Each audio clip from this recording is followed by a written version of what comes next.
Dito nga pala sa bodega mga idol, nag-uumpisa ang araw natin sa pag-prepare ng mga orders ng ating branches. Pagkatapos naman yan, tayo ay babiyahin na sa shop para asikasuhin ang ating mga obligasyon na kailangang matapos sa araw na ito. So yan naman ay sakto at meron namang order ang ating TikTok shop, kaya atin na muna itong babalutin dahil maaga ang pick up ng ating courier at hindi siya dapat maiwan dahil kinabukasan na ulit ang balik nun mga idolo na. So yan na, dahil hindi naman tayo nakapagtapos ng ating pag-aaral mga idol.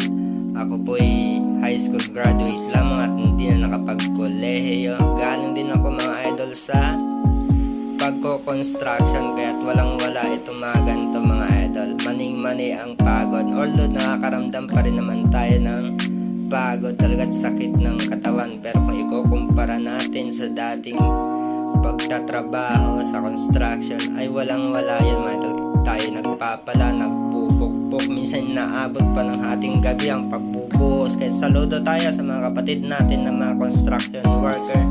Napakatitikas po ng mga katawan niya, kaya kita naman ang build natin mga idol, talagang tank build tayo mga idol. So yan na, tayo rin naman po mga idol ang nagbibilang at nagche-check ng mga item bago ito dalhin sa selling area. So yan, marami pa tayong ibang mga schedule katulad ng mga halimbawa yung mga deliveries, ganon mga idol. So talagang pagod din naman talaga ang utak mga idol pero mahal natin ang trabaho natin dahil dito tayo kumikita.